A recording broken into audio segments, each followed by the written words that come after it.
Hello everyone, कैसे हैं आप लोग? सब बढ़िया है ना? थोड़ा ठंडा भी कम पड़ रहा है, थोड़ा पढ़ने में मज़ा आ जाएगा अब, क्योंकि ज़्यादा ठंडा होने के कारण कंबल में आदमी चला जाता है तो यार पढ़ाई उठाई कुछ होता नहीं है वैसा। तो अब थोड़ा सा ठंडा कम हुआ है तो थोड़ा सा इफिशिएंसी अपना बढ़ाना पड़ेगा, क्योंकि नीट और जे के एग्ज़ाम तुरंत ही सर पे ही है। नीट का तो चलो 5 मई को है या 7 मई को, जब भी मई में है, लेकिन जेई वाला एग्जाम तो तुरंत है। जेई वाले बच्चे को क्या ठंडा क्या गर्मी, अभी तो उनको ऐसे हालत ख़राब होगा। ठीक है, ये है डिजिटल फिजिक्स और मैं हूँ ओम प्रकाश, और हम आज स्टार्ट करने वाले हैं वेक्टर, जो 11th के लिए बहुत ही इंपॉर्टेंट टॉपिक है, बहुत इंपॉर्टेंट चैप्टर है, जो हर एक फिजिक्स के हर एक टॉपिक को पढ़ने में मदद करेगा आपको।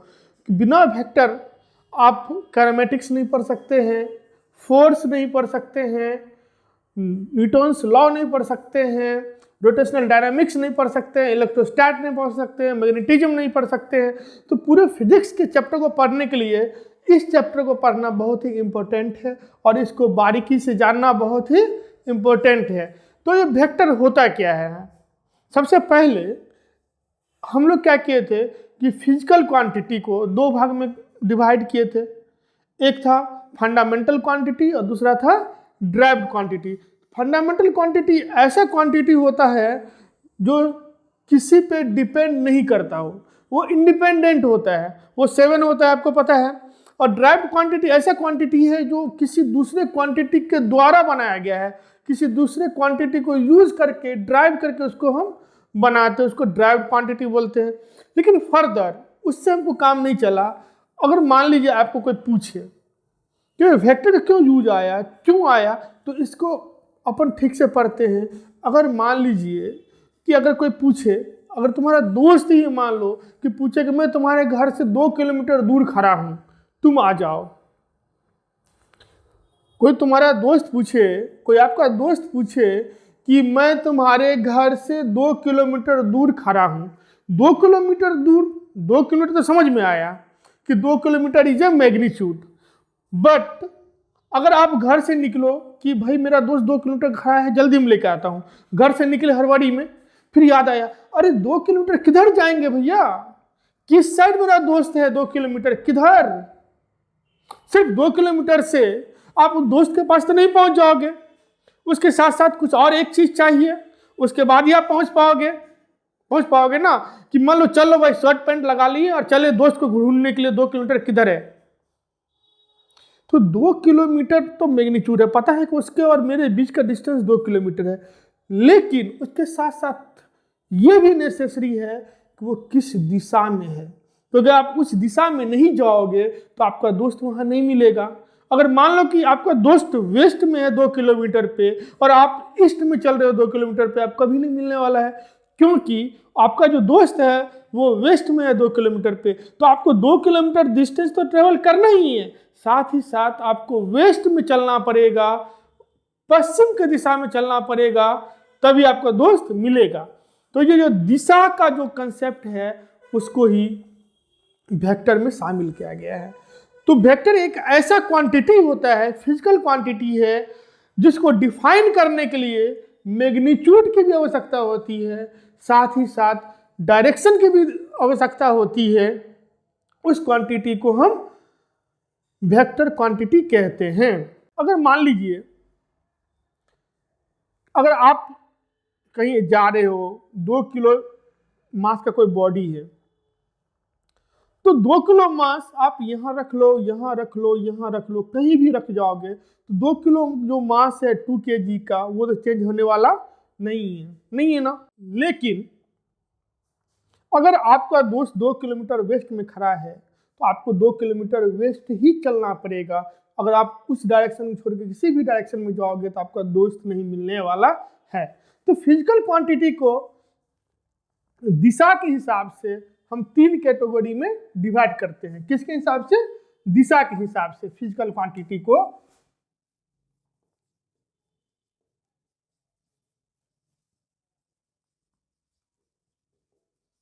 दिशा के हिसाब से 3 पार्ट में डिवाइड करते हैं। एक होता है स्केलर,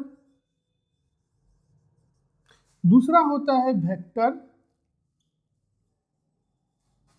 और तीसरा होता है टेंसर। स्केलर, वेक्टर और टेंसर, ये फिजिकल क्वांटिटी को हमने दिशा के हिसाब से कितने टाइप में डिवाइड किया है? 3 टाइप में। एक ऐसा क्वांटिटी जो दिशा पे निर्भर नहीं करता है उसको बोलते हैं अदिश राशि। अदिश राशि ना, अदिश राशि बोलते हैं इसको, जैसा हिंदी हमको उतना अच्छा नहीं आता है। ये होता है विथ डायरेक्शन, सदिश राशि। सदिश राशि, ठीक है। एक होता है अदिश, जिसमें दिशा की कोई जरूरत नहीं हो, ये सदिश राशि भी बोला जाता है, जिसमें दिशा का जरूरत पड़ता है उसको डिफाइन करने के लिए, ठीक है ना। एक है टेंसर, जिसमें मैग्नीट्यूड भी होता है, दिशा भी होता है, लेकिन वो वेक्टर नहीं होता है, ठीक है। तो चलिए हम एक एक करके बारीकी से समझते हैं कि स्केलर क्या होता है, वेक्टर क्या होता है और टेंसर क्या होता है। तो स्केलर ऐसा क्वांटिटी होता है जो सिर्फ मैग्नीट्यूड से ही डिफाइन हो जाता है, उसको दिशा को इंक्लूड करने की कोई जरूरत नहीं होती है, ठीक है। तो scalar quantity is physical quantity which is defined by only magnitude, ठीक है। तो स्केलर कैसा क्वांटिटी होता है? स्केलर होता है फिजिकल क्वांटिटी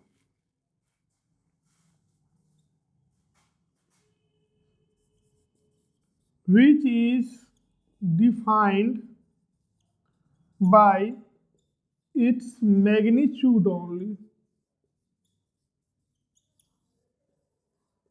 सिर्फ मैग्नीट्यूड से ही डिफाइन हो जाए उसको हम बोलते हैं स्केलर। एग्जाम्पल अगर हम ले इसका, तो ये है मास, टाइम, टाइम भी स्केलर है। अच्छा थोड़ी है, यहाँ पे 2 बज रहा है, थोड़ा सा पूरब घुसक जाते हैं तो 3 बज जाएगा, थोड़ा सा उत्तर घुसक जाते हैं तो 4 बज जाएगा, ऐसा तो नहीं होता है। एक ही लोकेशन पर अगर देखें तो टाइम डायरेक्शन पे डिपेंड नहीं करता है, ठीक है। और सा है डिस्टेंस है, स्पीड है, ये सब क्या है? काइनेटिक एनर्जी है, वर्क है, ये सब स्केलर क्वांटिटी है जो दिशा पे डिपेंड नहीं करता है, ठीक है। इसको जोड़ने के लिए, घटाव करने के लिए, गुना करने के लिए कोई भी स्पेशल ट्रीटमेंट की आवश्यकता नहीं हो, वो नॉर्मली उसको हम ऐड कर सकते हैं, ठीक है। तो मेन इंपॉर्टेंट टॉपिक है वेक्टर। वेक्टर क्या होता है भाई? Any physical quantity which is defined by both magnitude as well as direction and must obey some special rule known as vector algebra, okay. तो वेक्टर एक ऐसा क्वांटिटी होता है जिसको डिफाइन करने के लिए मैग्नीट्यूड की आवश्यकता होती है, डायरेक्शन की भी आवश्यकता होती है, और साथ ही साथ वो वेक्टर के रूल्स को फॉलो करे। वेक्टर का अलजेब्रा, स्पेशल अलजेब्रा है उसका, उसको डेफिनेटली फॉलो करना चाहिए, तब उस क्वांटिटी को हम वेक्टर क्वांटिटी बोलते हैं, ठीक है। ये लिखिए scalar, physical quantity which is defined bye its magnitude only. इसको सिर्फ मैग्नीट्यूड से ही डिफाइन हो जाती है, इसको दिशा की कोई जरूरत नहीं होता है, उस क्वांटिटी को हम बोलते हैं स्केलर क्वांटिटी। लिख लीजिए, लिख लिए, ठीक है। मैं इसको मिटाता हूँ फटाफट। चल रे जरा तुम्हें हम पहुँचाऊं नीट जे के पार। अरे भैया नीट और जे के पार ही तो लगाना है, नदिया के पार थोड़ी जाना है, गंगिया के पास नहीं ना जाना है, नदिया के पास। तो अपन को तो बस यही पढ़ना है ना।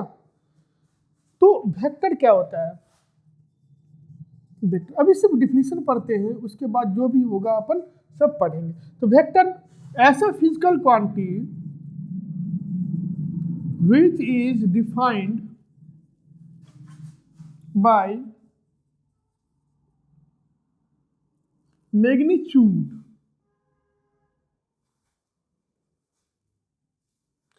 कि physical quantity which is defined bye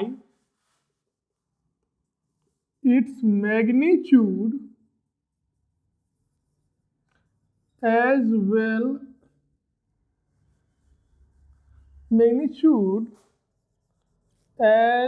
well as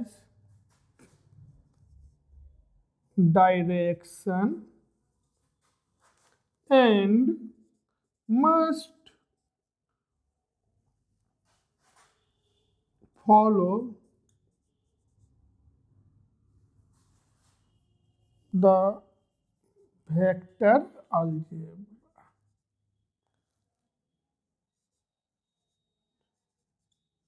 algebra को फॉलो करेगा। मतलब फिजिकल क्वांटिटी ऐसा क्वांटिटी है जिसको डिफाइन करने के लिए मैग्नीट्यूड की आवश्यकता पड़ती है, डायरेक्शन की आवश्यकता पड़ती है और साथ ही साथ वो वेक्टर अलजेब्रा को फॉलो करे। उस क्वांटिटी को क्या बोलते हैं? Vector quantity. तो वेक्टर के लिए क्या इंपॉर्टेंट है? पहला मैग्नीट्यूड भी होना चाहिए, ठीक है भैया। दूसरा डायरेक्शन भी चाहिए एंड थर्ड जो है वो फॉलो करना चाहिए किसको? Vector rules of addition, multiplication, what is vector algebra को फॉलो करना चाहिए। तो वेक्टर को डिफाइन करने के लिए मैग्नीट्यूड भी चाहिए, डायरेक्शन भी चाहिए और वेक्टर रूल्स को फॉलो भी करना चाहिए। समझ में आ रहे हैं? आ रहे हैं ना? चलिए, अगर देखा जाए कि मान लीजिए आप 2 किलोमीटर ईस्ट चले, फिर 1 किलोमीटर नॉर्थ चले, है ना? तो 2 किलोमीटर यहाँ से ईस्ट में चले हैं 2 किलोमीटर और वहां से नॉर्थ हो गए हैं 3 किलोमीटर। तो टोटल डिस्टेंस 2 और 3 5, लेकिन टोटल डिस्प्लेसमेंट अगर कहेगा तो वो किस पे? डायरेक्शन पे डिपेंड करता है। ये करता है ना जी, करता है।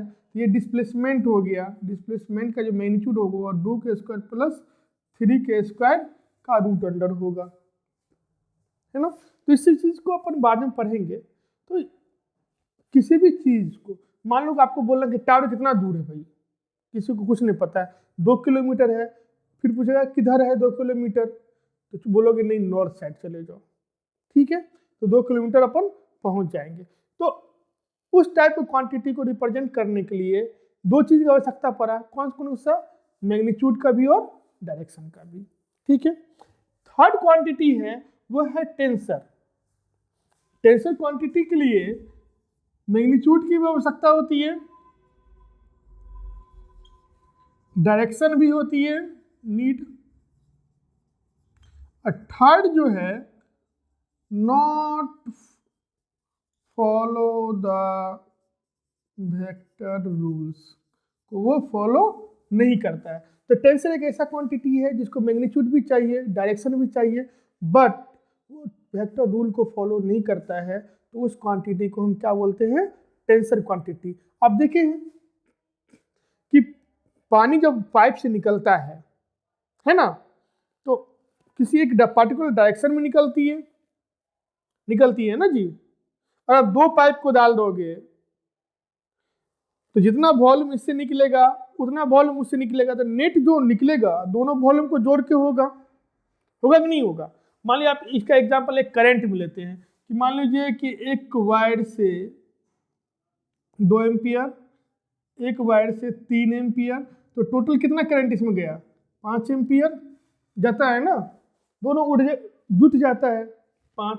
लेकिन अगर वो वेक्टर होता तो कुछ इस टाइप से होता, ये 2 5 नहीं होता, कुछ और ही होता। तो ये क्या हो रहा है? ये वेक्टर लॉ को फॉलो नहीं कर रहा है। Current is a tensor quantity because magnitude भी चाहिए, वायर का किसी एक ही डायरेक्शन में बहती है, अगर वायर का डायरेक्शन चेंज करोगे तो करंट का डायरेक्शन चेंज हो जाएगा, तो उस पर डायरेक्शन पे भी डिपेंड करता है, साथ ही साथ वो वेक्टर के रूल्स को फॉलो नहीं करता है, तो वो टेंसर क्वांटिटी होता है। तो चलिए स्टार्ट करते हैं। फ्रेश में वेक्टर क्या होता है?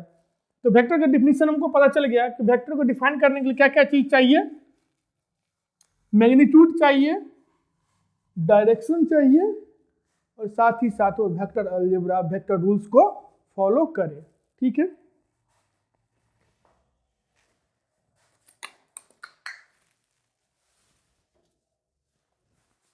तो इसको मिटाते फटाफट।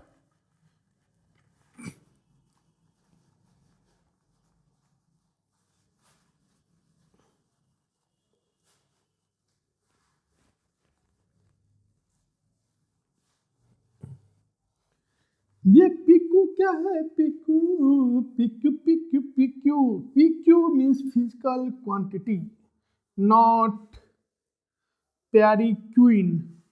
प्यारी क्वीन समझते हो ना?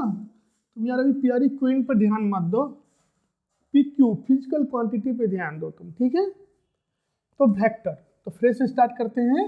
वेक्टर, तो वेक्टर को डिफाइन करने के लिए अपन बताया था मैग्नीट्यूड होना आवश्यक है। दूसरा बताया था कि इसको डायरेक्शन होना भी आवश्यक है।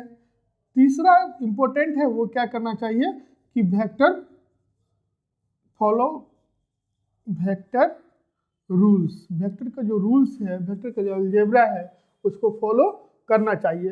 तो वेक्टर के लिए क्या क्या होना चाहिए? मैग्नीट्यूड भी, डायरेक्शन भी, और वेक्टर का रूल्स। कौन कौन सा रूल्स होता है?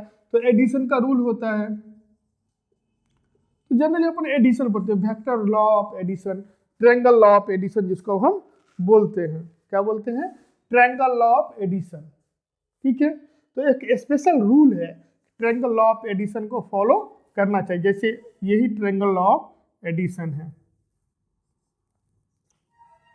ठीक है ना? तो अगर ये 5 है, ये 3 है, तो ये 5 का स्क्वायर प्लस 3 का स्क्वायर के बराबर होना चाहिए, नहीं कि 5 3 8 होना चाहिए। तो that is the special rule of addition. Vector का एक स्पेशल एडिशन का नियम है। ठीक है, तो वेक्टर के लिए अपन क्या चीज चाहिए? मैग्नीट्यूड चाहिए, डायरेक्शन चाहिए, और वेक्टर अलजेब्रा को फॉलो करना चाहिए। तो वेक्टर को अपन रिप्रेजेंट कैसे डिनोट करेंगे कि भाई स्केलर और वेक्टर में क्या डिफरेंस है? नोटेशन क्या होगा? क्या चीज होगा? नोटेशन। उसको कैसे डिनोट करोगे, कैसे बोलोगे कि ये वेक्टर क्वांटिटी है और ये स्केलर क्वांटिटी है? तो स्केलर की अगर हम बात करें, स्केलर को अपन सिंपली ए से रिप्रेजेंट कर सकते हैं, स्मॉल ए से रिप्रेजेंट कर सकते हैं, बी कुछ भी न्यूमेरिकल कुछ भी वैल्यू से रिप्रेजेंट कर सकते हैं। तो ये स्केलर हो गया। ठीक है, वेक्टर को कैसे डिनोट करोगे? भाई ये मैग्नीट्यूड बता रहा है ना, ये ऐसे लिख देंगे, भाई गड़बड़ हो गया, अब पता ही नहीं चलेगा स्केलर कौन है और ये वेक्टर कौन है। तो बोला अगर वेक्टर में क्या होता है? दिशा होता है, और दिशा को हम लोग किससे जनरली एरो से दिखाते हैं। तो क्या करो, उसके ऊपर में एक एरो लगा दो। क्या लगा दो? एरो लगा दो। एरो एरो एरो एरो, तो क्या लगा देंगे? एरो लगा देंगे। तो ये क्या है? वेक्टर का नोटेशन है। या अगर आपको एरो नहीं लगाना है तो भैया इसको थोड़ा अच्छा से प्यार से इसको थोड़ा बोल्ड कर दो। क्या कर दो? बोल्ड कर दो, थोड़ा मजा आ जाए देखने में। देखने को लग गया कि भाई ये शक्तिशाली आदमी है, इसके पास कुछ एक्स्ट्रा हथियार है। इसके पास क्या है? हथियार। इसके पास कौन सा एक्स्ट्रा हथियार है भाई? डायरेक्शन। इसके पास एक्स्ट्रा हथियार नहीं है स्केलर के पास, लेकिन इसके पास क्या है? AK-47। समझ रहे हो ना? एरो दान टान के तुम दे दूंगा, तो अपन क्या है? एरो लगा देते हैं। तो ये वेक्टर का नोटेशन है। ठीक है ना? एरो या बोल्ड फेस। बोल्ड फेस समझ रहे हो ना, कि थोड़ा ज़्यादा चमकदार, थोड़ा मोटा, थोड़ा सा, समझ रहे हो ना? आजकल मोटे लोग ज़्यादा पसंद किए जाते हैं भोजपुरी मूवी में खासकर। अपने अमनपाली दुबे ले लो, या पता नहीं कौन कौन है, बहुत धमधुसरी हो गई है। धमधुसरी, समझ रहे हो ना? धमधुसरी किसको बोलते हैं? तो कैसे डिनोट करेंगे वेक्टर को? क्वेश्चन देगा, वेक्टर को कैसे डिनोट करेंगे?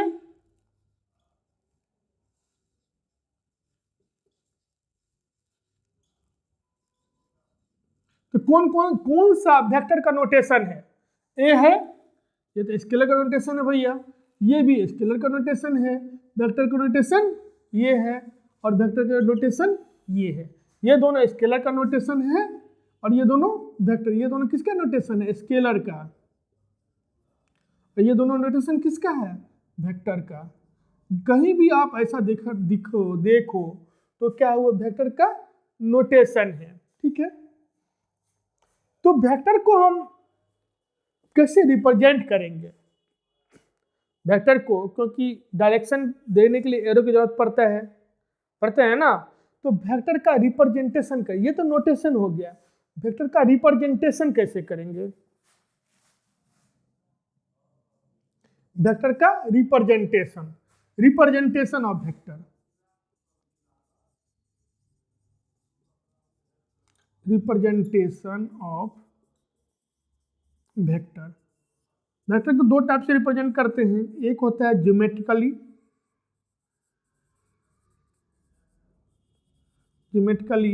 दूसरा होता है मैथमेटिकली।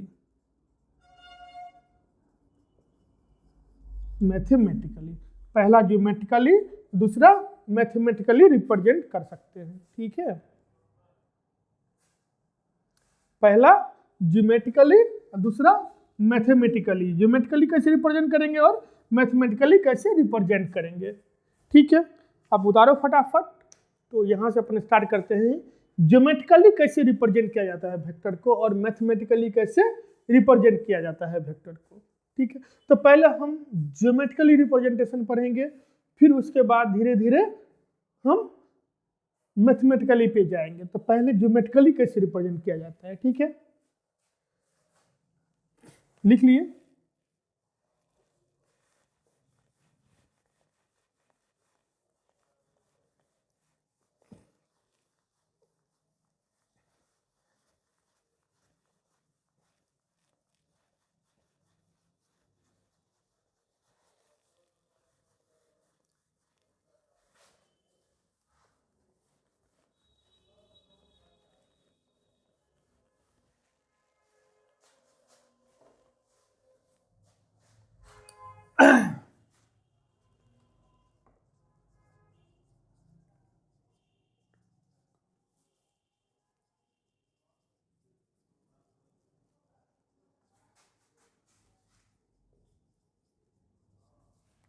वेक्टर का कैसे ज्योमेट्रिकली रिप्रेजेंट कर सकते हैं, तो डिफिनेशन ज़्यादा नहीं है। A vector can be represented by an arrow vector.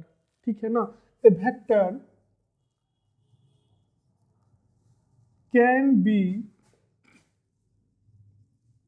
presented by an arrow vector. कैसे भाई एरो वेक्टर होता है? This is arrow vector. एक एरो है ना, इसको बोलते हैं tail of the arrow vector. इसको बोलते हैं head of the arrow vector. इस वेक्टर को क्या कर दिए, ये कोई वेक्टर ए है जिसको हम ज्योमेट्रिकली रिप्रेजेंट किए हैं, किससे? एरो से। किससे? एरो से। तो इसमें दो तीन पॉइंट ये है कि ये जो एरो है, कैसे पता चलेगा कि कौन सा डायरेक्शन में है ये? तो जिधर एरो हेड का डायरेक्शन है वही वेक्टर का डायरेक्शन होगा, है ना। तो यहाँ पर अपन देख सकते हैं कि direction of vector A is the direction of